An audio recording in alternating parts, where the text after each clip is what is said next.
Hello, I got this in the mail today. This is my miniquad design that I had cut by CNC Madness in Canada, and they are pretty quick. They had managed to get this on my doorstep within 10 days of me first sending them the designs, which is more than I can say for Untitled Productions at this point, because what I actually did first was I ordered this from Untitled Productions, and that was about 3.5 weeks ago.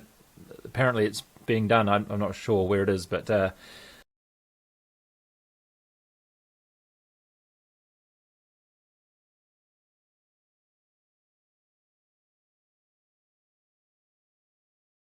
I guess it'll turn up eventually, but I kind of got impatient, and I knew that the CNC Madness people were pretty quick, so I got this one done, and this one's slightly different, so I'll have two slightly different variations to check. So over here we have the X220, which doesn't seem to have any brand name or maker other than that, and I've been flying this for a couple of months, and I really like it.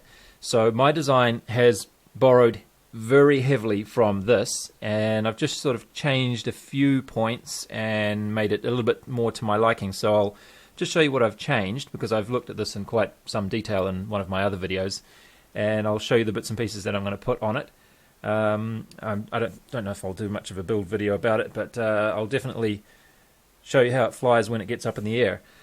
So as you can see, the layout is pretty much the same. It's a true X, and it has a sort of a thing in the middle, like all, a lot of quadcopters out there, and it's a little bit larger. This is a 220, and my frame, excuse me, my frame is a 240, and I need a drink. And the reason it's a little bit larger is mainly because this area at the front is a little bit wider. We have a look at the front of the X220. We can see it's quite narrow, and that was actually a bit of a problem if you had a camera that you wanted to put in there that was one like this. So this is the Runcam Owl, and it doesn't actually fit through those two pillars there. And I think that probably the Runcam Eagle that's coming out now is going to be the same as this as well. So that's a bit of a drawback, but it means you can make a nice, very small frame. So because of that reason, this is clearly going to fit through there. That's more than enough. And another reason that I wanted it to be a little bit wider for this particular version is that I found this thing. Jeez, what's wrong with me? I found this thing on Banggood, and I wanted to try using this, and it's set at 3mm between the screws at the front there. So I actually widened this from my first design specifically to mount this camera holder on top of, like that. And so there's a couple of screw holes there for it to screw down really nice. My first design, the one that's being made by Untitled, is actually going to use a camera mount like this. So it's going to have these two vertical carbon fiber plates with the standoff in between them, like that. So I'm going to be interested to see how this goes. I hope it works out, because this will solve one of the problems that I had with this style mount, which was that my camera kept slipping out the side. And as you can see here, we've got some, this is a 3D printed one, by the way, so we have some fairly sturdy tabs at the sides there to stop the camera from falling out. It's actually made for a GoPro, so I had to shave off about 0.5 mm each side on the inside there to fit the Xiaomi Yi, and after I did that, it fits really nice. So that's the two reasons that it's a little bit wider at the front. So because it's wider at the front, you then need to, if you want to keep it a true X, that sort of means that the X all over has to scale outwards. And I wanted to fit 5-inch props, so there's going to be heaps of clearance. One thing I didn't like about this too much is that it's really, really cutting it fine there. In fact, I can hear clicking sometimes from here when I'm flying. You might be able to hear it now even. That's the props touching on the side there.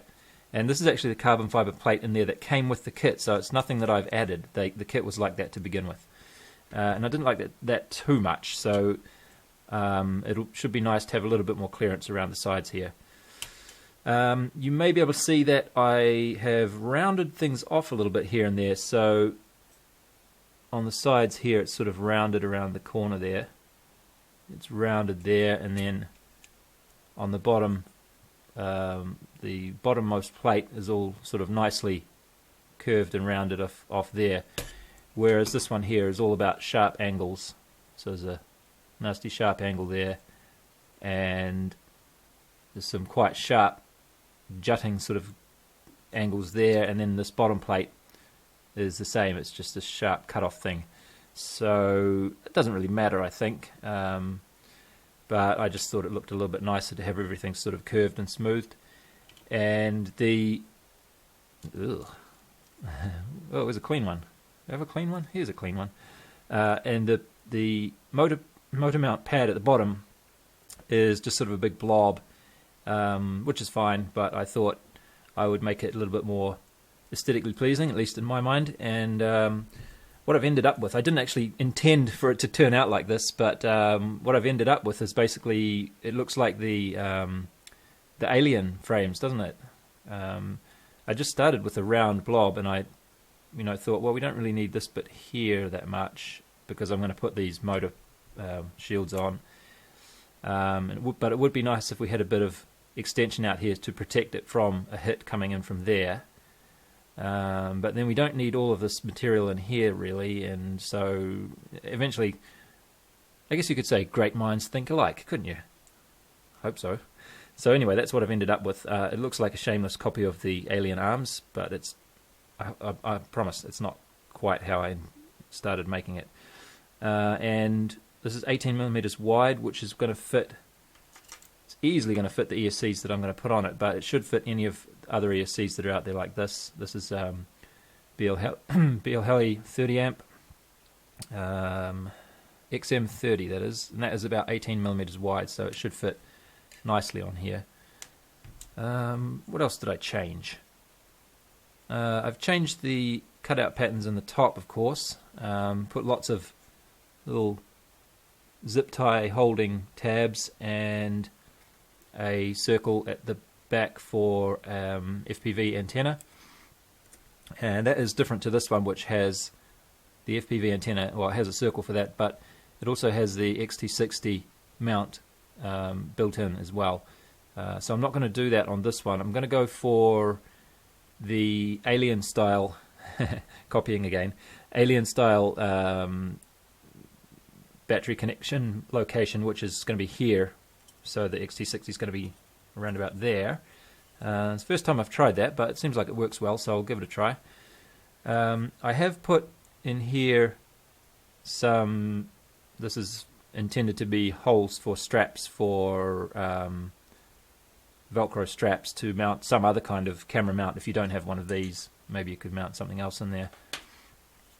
Okay, so the camera mount, FPV camera mount, is different as well. This is going to be one of those ones that has some carbon plates on the side, and they're a little bit loose at the moment, but when I put the camera in there, they come out quite nicely. And again, this frame, or this camera mount section at least, has been specifically designed for this type of camera. So there's this one, this is the Owl Plus, and there is also the Swift, and the Eagle as well should be the same dimensions. So there'll be this one hole here and another hole there at the back, which you can use to adjust and fix the angle. So yeah, it's specifically made for one of these cameras. So other cameras will not be able to use these side plates, but if you have a mount like of this kind of mount, then you should be able to use the fittings at the bottom. Not really that ideal though. I don't like those mounts a whole lot, so that's why I didn't want to use it myself. But I put it there just in case I ever, give this to somebody else or have it on Armatime Productions as a saleable item. Then this one could be used for the other type of mount. And what else was I going to say? I think that about covers it, really. Yeah, so basically it's one of these with just some of my personal touches added to it. And alright, so yeah, I think there's bound to be something else that I've meant to say, but maybe I'll think of it later. So the parts that I'm going to put on this, I'm going to make this. Oh yeah, that's what I was going to say. The version of this that I ordered from Amatan is 4mm arms and 2mm plates everywhere else. And this one, another reason that I decided to get a second frame and try a slightly different version is I made these 3mm. So you may be thinking, well, that's kind of thin these days. Pretty much all of the frames that we're seeing coming out now are 4mm or maybe even more. But what I wanted to do is have a frame that might break. Basically, I'm going to thrash this around. I'm going to put some fairly cheap parts on it, and I'm just going to thrash it and just not give a care for what it crashes into. Well, don't want to drive it into my house or anything, but I don't care if this quad gets broken. So the purpose of this is to see how it breaks when it breaks. So that's why I've gone for 3mm here and 1.5mm everywhere else. Yeah, so that's what this is about. So the cheapy parts that I was talking about, that's where this new brand Racer Star comes in, because they're all about cheapy parts, aren't they? This is a 2205 actually, isn't it? Yeah, 2205, 2300 kV, cheap motor. These are about $7, I think. They seem to be okay though. My friend Akaki has been flying these for a while, and last I heard they were doing okay, so yeah, give them a try. Seem a little bit heavy maybe, but originally I was thinking that with this lighter build I would try for 2204 motors and see how it would go with 2204 and still, try and keep it light and agile. The weight of it, by the way, is turn it on. So it's 105 grams there. You can see I've got nylon standoffs in instead of aluminium ones, because I completely forgot that I didn't actually have any in this height. It's 30mm high.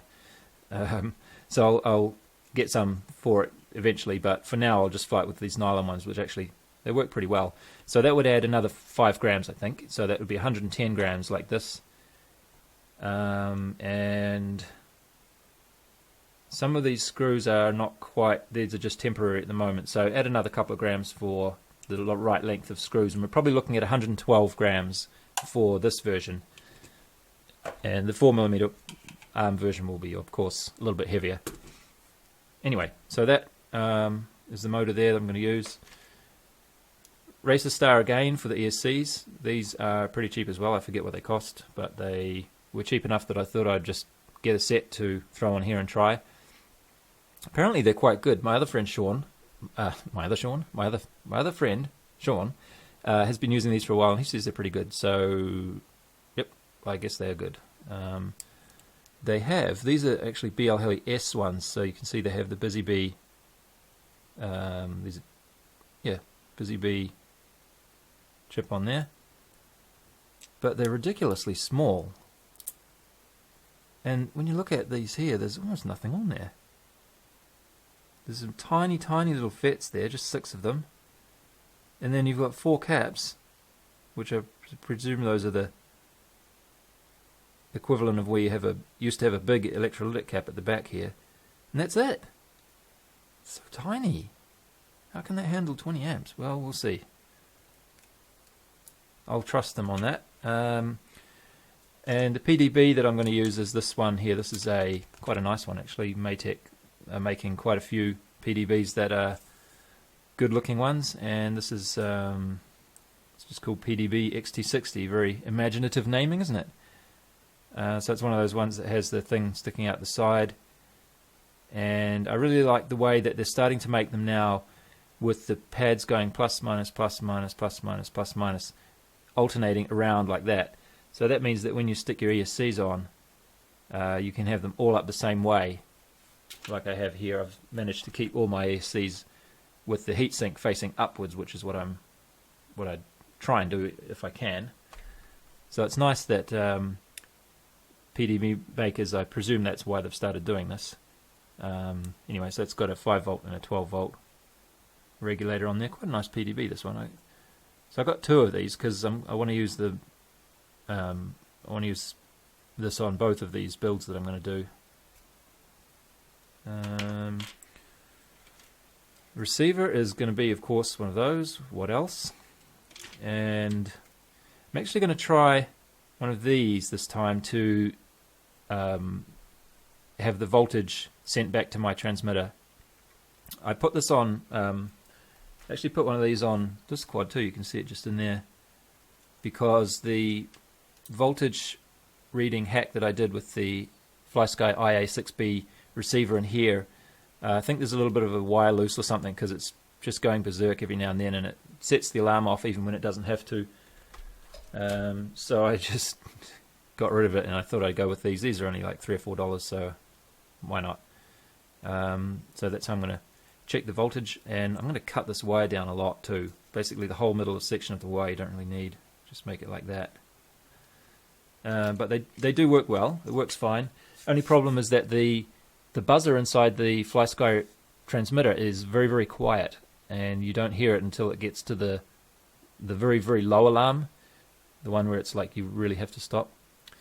So the camera's going to be OWL Plus, and the flight controller is going to be a Naze 32, which is in here at the moment. So this quad is going to be retired. This is the GE220, I think this one is, and it's seen a lot of action, and it's actually had a camera plate is smashed. You may be able to see in there, it's sort of curving around. See if we can get a better look at it. Maybe you can see it there. So it's made with tabs, and this tab just sticks out the side there, or it used to. So there's one tab sticks at the top, and one tab sticks through there, and the one that stuck through there has just been sheared away, pushed back into the middle of those two vertical plates like that. Still pretty solid, but the problem is it's at an angle now. It's at about 25-degree angle like this inside there, so I can't really easily mount a camera on there. Well, not if I'm going to be comfortably flying. So anyway, this one's going to be retired, I think. And has actually another problem too, which is somebody pointed out to me when I went to Tokoroa. They were looking at this and they said, hey, you're missing something under the bottom of the motor. So there's a circlip, and actually the bottom of the sealing plate from that bearing is missing too, so the balls are just poking through. And haven't had any trouble though, it flies fine. It means that the motor is pulling away like that, so there's quite a gap. Oh, well, there was. Yeah, when you fly it ends up like that, but it doesn't pull out. I haven't had any trouble with it. In fact, I flew all day last week, completely forgot about it. Anyway, so that's what's going to happen here. And probably I'll just cut the video here, and if something interesting comes up while I'm building that I think might be worth mentioning, I'll mention it. Otherwise, I'll just cut to when I'm finished and do a little bit of flying, I think.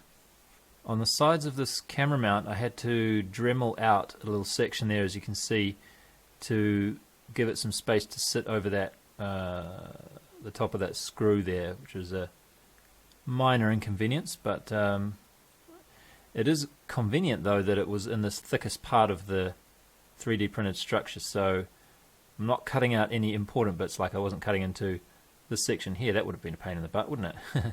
But fortunately we're cutting right into the part where it has the most thickness, so that should be fine. So this camera mount is now going to be pretty much permanently attached to the top plate, as if it was a part of as if it was like one piece, just with the middle screws there. I found that the holes drilled through or printed through this 3D plate, 3D mount, were quite tight. So I've opted not to use a lock nut here because it doesn't seem necessary. I just put a normal nut, and it's very, very secure, I think. And the holes at the front are collinear or concentric or whatever, with the holes in the carbon fiber, and you just need a fairly long screw. I'm going to use one of these fairly long ones to go through both of them and into the standoff underneath. Okay, that's sort of part way there now. I don't really have anything important to report, but I'm going to call it a night here and get some sleep, so I thought I'd just pause at this point and show you what it looks like so far. I came across one mistake that I made in the design of the frame, and that was these holes on the bottom here. on the bottom here, and I've made them, if we can focus, that's these ones here. I think they're about 4mm in diameter, and the reason I made them a little bit larger was simply to get a screwdriver in there to turn the screw. I didn't really want to have the screw coming in from this side, like it being, like that. But what that means is that you can't get the head of the screw in there either. So I had it sort of partially assembled, and then I had to take this base plate off to put the screws in, and then put the base plate back on top of it. So that was a bit of a pain in the butt. So what I should have done is made this hole as large as the head of the screws, or as large as the head of a typical screw, maybe one of these ones, so I could get it in from the outside easily. And it's looking quite nice in here. This is probably the tidiest build I've ever made so far, or at least the most economical on wires. You can see the wires from the PDB to the ESC is pretty much just going straight there without any wasted wire. And likewise here, I cut those pretty short. Hopefully won't need to change them around too much. I'm going to try using the Betaflight configurator to set up the ESCs this time. So I've just made all of the wires go straight through. So normally you'd make two opposite motors would be, two of them would be straight through, and two of the other ones would be, you'd have one wire crossed. But I haven't done that this time, so I'm really hoping that these ESCs will be able to support the system where you can use Betaflight to set up the ESC rotations, or the motor rotations in the ESCs. I just noticed something nice about the way these plugs are arranged on this receiver. Because I'm only going to be using the S-bus plugs, so that's the two at the top, and they are horizontal, as you can see if I point it like that. This plug, the one that's plugged in there at the moment, is going in horizontally, and I'm not going to be using any of these 3 rows of plugs along the bottom, which means that I can put the receiver right up close to the flight controller, and there's plenty of space, and the horizontal plug has enough room to go over the top of the receiver, over the top of the flight controller. So that's pretty cool. I can keep it all nice and compact and together like that. It's like playing Tetris, isn't it? You want to try and fit everything in as closely as you can. The way I'm going to mount the video transmitter and the antenna mount is going to be using the hole in the back for this one, and I have a 90-degree extension, like 5 or 6 centimeters or so. So the idea with this, the plan was that the video transmitter would be here, and you'll be able to access the dip switches on the top. So I bought about 3 or 4 of these video transmitters, so I want to design the frame around where these dip switches are going to be and so on. So I'll probably have to put a zip tie around there, and these holes may have been better to have another little hole there actually to mount the receiver properly, because if you put a zip tie around here, it's going to slip towards the center of this oval, isn't it? But anyway, it should be alright. It's not too bad. You can sort of bend the cable a little bit if you need to get it like that, maybe. But that's how that's going to work. So when the FPV camera is on there, this is upside down here, of course. So the video signal wire that comes out of the camera is going to be about 3 centimeters away from where it needs to go into the video transmitter right there. So I'm just going to join these 2 yellow wires together, and that's really convenient. I don't really think this is going to affect the video signal too much, but it can't hurt to make it as short as possible. So the 2 yellow wires will join together, and then I'm going to have to splice the red and the black together, and they're going to go into the 12 volt power thingy on the PDB. And there's a nice little connection here. This is just one of these pin header thingies that has 2 connections on it, and that's going to fit quite nicely into one of these JST plugs. So what I'm going to do is connect this to my power distribution board, so that when I want to open the quad up to work on something, I can just unplug this, and then this whole unit will come off, and I'll be able to put it right out of the way while I'm working on the bottom part of the quad. So this JST is going to connect onto ground and 12 volts there. Just before I said I was worried that the zip tie might slip around if I put it in here, but then I remembered, of course, that I had another couple of cutouts that I was thinking might be useful for this. So they've worked quite nicely, but the only reason they work nicely is because on one side here it goes right on top of that plug, and the only reason that works is because I've actually cut off the blue and the green ones which were used for audio, because I decided I'm not going to have a microphone on this quad. I won't bother with that. But it's only because of that the zip tie can fit through there conveniently. And another slight down point about this is it's not going to be very easy to pull this plug out now. And occasionally I have wanted to do that when I'm flying with other people, and I didn't want to have my video transmitter on while they were also flying FPV as well, just in case it messed their feed up or something. But fortunately, this transmitter doesn't actually need to be turned on to change the channels, so it's not one of those ones that has an LED screen that you need to turn it on and then change channels. You can change a channel here before you turn it on. So I've got just enough room to get at those dip switches, and it's very securely mounted, and hopefully the vertical height is going to be clearing the top of the flight controller. There it is, that's the FPV gear. That turned out quite nice and tidy as well. So the yellow wire, isn't that cool? I've used the right color heat shrink as well. So the yellow wire, I've made it a little bit longer than it needed to be, just in case I wanted to make the camera level again, in which case it's going to need to rotate a little bit. And this is also a little bit longer than needed too, because I think most of the time you don't really need to disconnect this completely to get at the inside of the quad to do something. So it would be nice if it was long enough just to sort of take off and put to the side. If you could just put it there like that, you know, take it off. It's going to be plugged into this one there. So as long as it's long enough just to sort of sit out of the way while you're working, then it should be okay. So it's going to be like that. So I'll have that much room to set it out of the way. That should be good enough. The voltage sensor module is going to go on here like that, and it plugs into the sensor plug there, which is only a centimeter or a couple of centimeters away. So I'm going to have to drastically reduce the length of this cable. Well, I could just fold it over, but since I'm making everything else so nice and tidy, I think I'll try and make this nice and tidy as well. So the voltage sensor is going to sit on top there just like that, stuck down with double-sided tape. This has been made much shorter so it can just plug in there and not waste any space.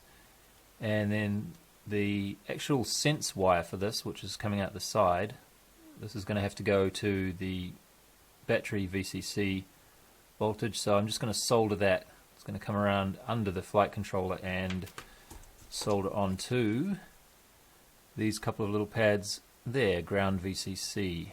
So here's the main part of everything all attached to the frame and stuck on with tape and zip ties and all that stuff.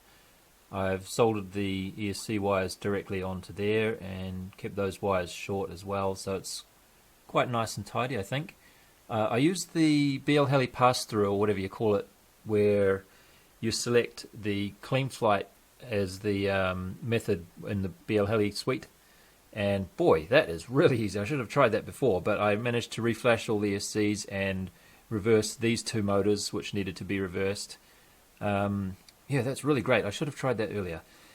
So now I'm just going to stick it all together, and I'm going to try this method that I saw again in the in the Rotorite build video where they were building one of the alien frames, and Chad was using some heat shrink to stick onto the rear two